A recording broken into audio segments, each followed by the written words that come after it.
देखिए, पाकिस्तान का एक ट्रैक रिकॉर्ड रहा है कि हमारे साथ जब भी जो भी युद्ध हुआ है या जो भी संघर्ष हुए हैं, उसमें उनके जो भी सैनिक पकड़े गए हैं या जो भी सैनिक मरे हैं, उन्होंने उनको रिकॉग्नाइज करने से इनकार कर दिया है। क्योंकि अगर वो उसको रिकॉग्नाइज करते हैं तो उसका मतलब ये है कि उनके सैनिक सीमा पार करके इधर आए थे और उन्होंने संघर्ष किया था।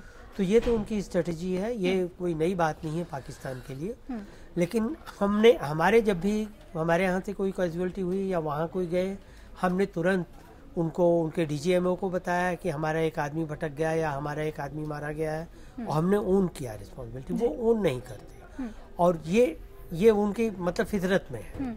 तो डिप्लोमेटिकली आप देखें तो ये चलता रहेगा, क्योंकि पाकिस्तान भी क्या करता है, अगर यहाँ उनकी एम्बेसी में अगर कोई एक आदमी पकड़ा जाता है जासूसी करते वक्त या इंटरनेशनल एक्टिविटीज में, तो बिना ये सोचे कि उस आदमी का रैंक और उस आदमी की प्रोफाइल क्या है, पाकिस्तान भी हमारी एम्बेसी में उसी काम को करते हुए, जैसे कोई इंफॉर्मेशन कर रहा होगा, अकाउंट कर रहा होगा, उसी काम को करने वाले उसी रैंक के ऑफिसर को पकड़ करके उतनी ही यातना देता है। तो ये तो वो है, उनकी फितरत है, और इससे हम पार नहीं पा सकते। लेकिन हमें ये देखना होगा कि एक तो जैसे गोविंद पंतराजू जी ने कहा, हम जरूरत से ज्यादा सचेत हैं, जरूरत से ज्यादा नहीं, हम जरूरत भर का सचेत हैं। जरूरत भर की सचेतना हमारे पास है, इसीलिए हम इन सब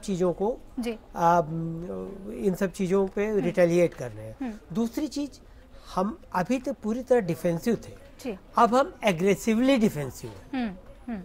मेरा मतलब यह है कि हमारे ऊपर कुछ होता है, उस वक्त हम उन पर ज्यादा इन्फ्लिक्ट करते हैं घाव, और वो सबसे ज्यादा जरूरी है। आप देखेंगे आज के द नेशन अखबार में बहुत लंबा आर्टिकल एक मिलिट्री एनालिस्ट ने निकाला है, जिसमें उन्होंने साफ साफ कहा कि भारत जबकि अब 21वीं शताब्दी के दूसरे दशक में पहुंच गया है, पाकिस्तान अभी भी 1978 और 1998 से आगे नहीं बढ़ पाया है। पाकिस्तान की वही मेंटालिटी रही, इसीलिए पाकिस्तान अलग थलग होता जा रहा है। उन्होंने साफ कहा है कि स्ट्रेटेजिकल सर्जिकल स्ट्राइक हुई है, पाकिस्तान माने न माने वो बात दी।